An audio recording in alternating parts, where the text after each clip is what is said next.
Hello, welcome back to the School of Self-Worth. Today, for this mini episode, I am digging into the topic of boundaries, specifically the three work boundaries I set daily to prevent burnout. This is one of my very favorite topics, and it is a journey I have been on for many years with so many twists and turns. As I talk today about boundaries, and as you're listening, if you are wondering, how can I also start to master my relationship with boundaries? I have the best news. You can join my series, Transform Your Relationship with Work Boundaries Without the Guilt or Shame, starting today. It's for overworked perfectionists who want to master the critical ingredients to set clear boundaries so they can do the things that they love. It's also totally free. To grab your seat, head to go.nicolesong.com/boundaries. All right, are you ready to transform your boundaries? Let's dig in. So, as I was thinking about how to really look at the boundaries that I set every single day, what I realized is that there are really some key boundaries that all of us need to put into place. And so, those are really the three daily boundaries I'm going to share with all of you today. And I wanted to dig into a little bit about my journey with boundaries, or actually, should I say, my lack of boundaries. So, like so many of you, I really struggled with boundaries, especially in my younger years, and particularly when I was a journalist. During that time, journalism is the kind of gig where they really actually want to talk to you in the evenings, and this was before we had social media on our phones, before we had email on our phones. My bosses always would call me at night and really want to talk to me about the story that was going into print the next day. Journalists work, especially in a daily newspaper, with constant deadlines. And so my very earliest work experiences were already experiencing all the time needing to be on call in some fashion, needing to be responsive right away to work. And so my habits back then were very much to always be thinking about work after work and to work late very frequently. And I would say one of my earliest teachings, though, was at the time. So I was a reporter, and pretty much all of the newspapers I ever worked at were union. And in the union, you actually were capped at 40 hours a week, and then you were paid overtime. And for you to get paid overtime, you actually had to go ask your editor to approve it. And I would say back then that was one of my saving graces, is that I started to really train myself into never working more than 40 hours per week, even in a very intense deadline driven location and space. And that if I worked more than 40 hours, I paused. I thought about what I really need to do. I would talk to my editors about it, and then I actually got paid for it. So in certain ways, I was fortunate in that I was set up very at a young age, at a young working age, with this foundation of you never work more than 40 hours a week. And so even after I left journalism, I had that very ingrained. At the same time, journalism also required me to work weekends pretty frequently. It also required me to work evenings. There were a lot of limitations on holidays. Like there were only a certain number of people who could be off for the week before Christmas, for example, or the week after Christmas. And you had to ask for that time off really early. So I always struggled with, how do I balance my life into having work and having play? So on the one hand, I didn't overwork that much in that I wasn't working more than 40 hours per week. And on the other hand, I was overworking quite a lot in that I would work weekends, I would work nights when we would need night shifts covered. There were some reporters who worked night shifts every single day.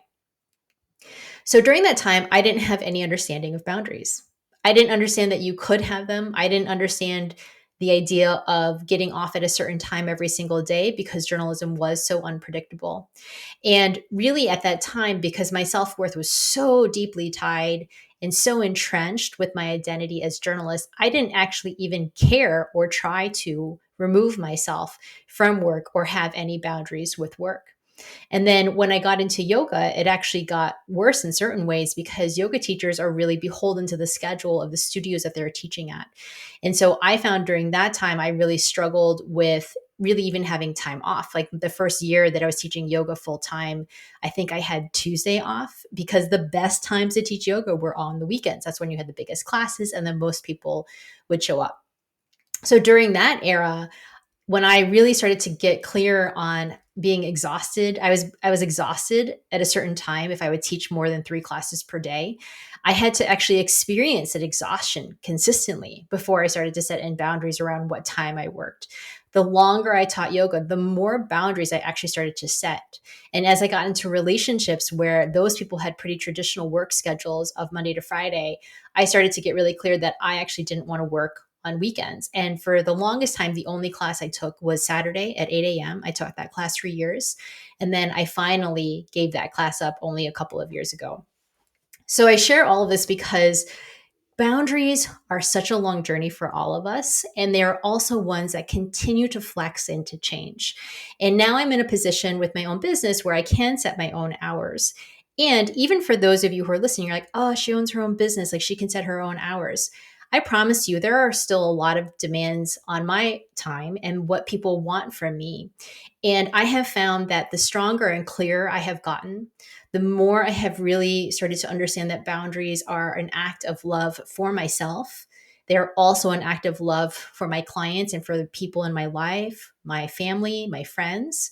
The more I am in my own power with my boundaries and the more structure there is in place in my own boundaries, the more connected I feel to other people. There's no resentment, there's no guilt, there's no back and forth with people, and there's no struggle in our relationships because the parameters of the boundaries are really clear. For example, like with my clients, I don't talk to them on the weekends and I also don't talk to them at night. And so they know that about me and they know they have access to me at other times, but during those times they don't. And it's like anything, when we have a structure in place and there's more boundaries around it, the easier it is actually. You know when you have access to them, you know when you can do this. I still remember when I was in Italy, and I remember like they are so clear on their boundaries with food. Like lunch was 11 to 1:30, something like that. I can't remember exact hours, but it was something like that. And then they closed. They were closed from like 2 to 5. And then they would open again when they were ready for dinner. And I remember during that time, it's like you didn't really have any recourse if you'd missed the lunch hour. You just were hungry until dinner time. And so you just dealt with it. And I feel like that's true for a lot of us around boundaries. You know, we live, most of you listening live in the United States where everything is open all of the time. We have phones, we are accessible all the time, technically. Like it can be very easy to feel like we have to constantly give, give, give. And then what happens is this turns into working all the time, responding constantly. Our nervous systems get so shot from this constant response time. And then what happens is you work all the time and it totally leads to burnout, no matter if you love your job. So these are 3 boundaries that I've put into place to really get myself centered and clear. They're really important to me. I maintain them every single day. And they're not going to be what you expect because they're not really around saying no. A lot of the things you might hear around boundaries, these are really ones that I set that are really supportive so that I can feel really clear about boundaries every single day. Some of them are more on the energetic side. And those I find are actually the most important ones for people to feel powerful and whole so that they can then speak out the boundaries they need into the world. All right. Are you ready for this? Are you excited for it? Here we go. I'm going to dig in. So the first boundary I have is with overwork. I have a really strong boundary with overwork. I do not overwork. And anybody who works with me knows this, like, oh, you can set a boundary with Nicole because she's so clear on hers. But it really takes us having a greater sense of the whole to be able to set a boundary with overwork. So, for example, my current boundaries around the time that I work came actually about a year or so ago when I actually quit coffee. I quit caffeine. And when I quit it at the time, I was doing it as part of a cleanse. And I was like, all right, here I go. I'm just going to see how this goes. And what quitting coffee taught me is that I was, in fact, pretty tired, that I actually needed more sleep than I thought. And so when I was looking at the timing of my life and my energy is like, okay, if you want to go to bed by 10 so that you can get a full 8 hours of sleep, I had to go backwards. I'm like, okay, what time do you want to be eating dinner? Well, I actually want to eat dinner around 6:30 or 7. Okay, how will you be cooking dinner and eating dinner at 6:30 or 7 and you still get your movement in? Well, I had to get to yoga or the gym by 4:30. Backtracking to that. Oh, well, you'll have to be done with work by 4. I already have built into my day a 90-minute to 2 hour break every day. It's something that really works for me. I need it for eating food in a leisurely way and walking my dog and resetting my brain. So I already was pushing myself down to afternoons where I would only work a couple of hours and then work about 4 hours in the morning. So for me, an average day is like 5.5 to 6 hours. And once I really went backwards that way and I backtracked for myself exactly the kind of day I wanted, I said, okay, this is what it's going to take. And if I need more support, or if I need to restructure the way that I'm working, or I need to set different boundaries with my clients, and when I see them, that's what is called for. And so that's really for me the biggest boundary I have every single day, is that I am done by 4 so that I can go do the things that serve me the most, which is movement practice, making dinner, being with my husband, and really settling myself in. And so, if you don't have a boundary with overwork, that would be the first place to look. By the way, on top of this, my email is not on my phone for my work email.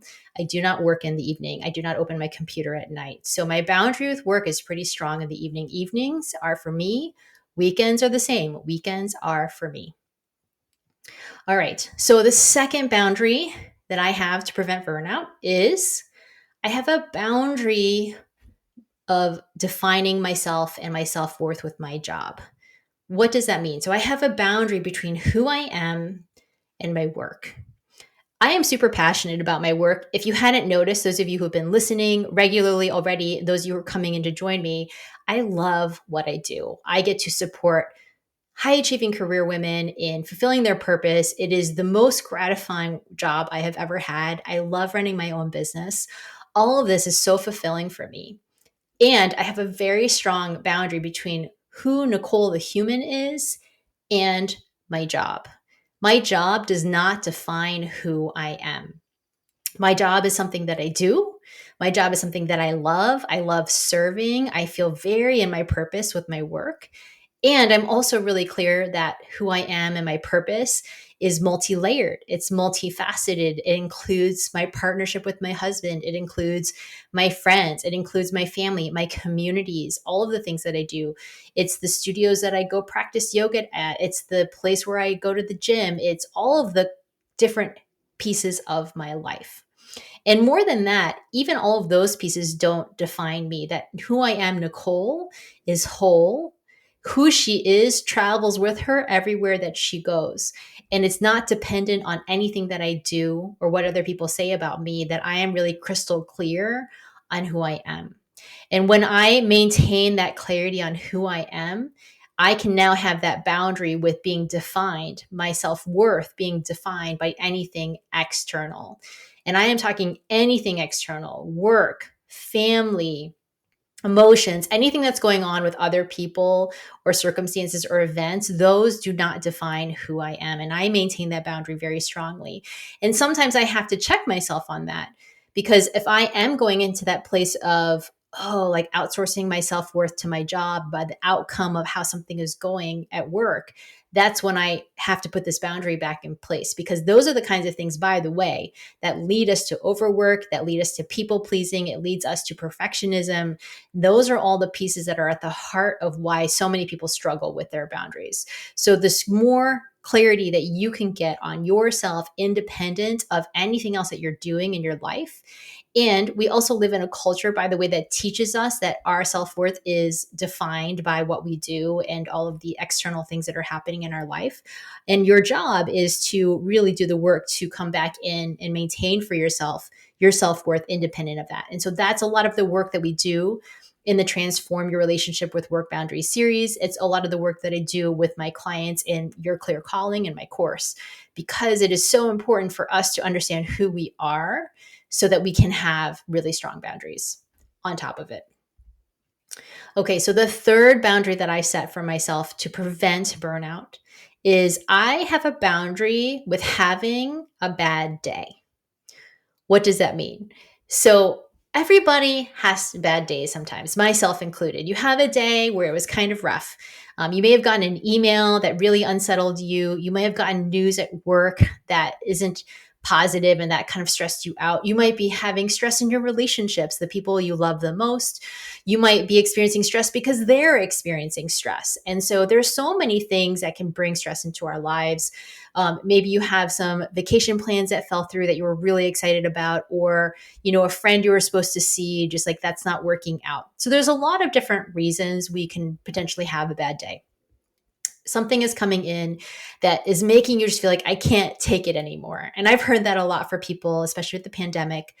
And afterward, like, oh, I just can't take it anymore. I'm really overwhelmed by information. I'm really overwhelmed by everything that's going on in my life.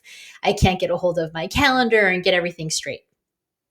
So all of these things can be the cause for us to have a bad day. It's totally normal. And some of those days, we just want to come home, grab a bag of Cheetos or whatever your favorite snack is from the pantry, go sit on the couch and Netflix the night away.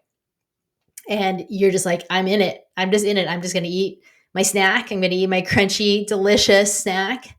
And then I'm going to watch a show, and I'm going to watch episode after episode after episode. And I'm not going to do the things that make me feel good. I'm not going to take care of myself tonight. I'm just in it. Awesome. Do it. Totally have it. Have it. I call it your Cheetos and Netflix day. Have your Cheetos and Netflix day. And have a boundary with your Cheetos and Netflix day. Because the real problem is if you do that every single day, night after night after night, you're like, oh, nope, another Cheetos and Netflix day. Oh, that news came in. That was really hard to hear.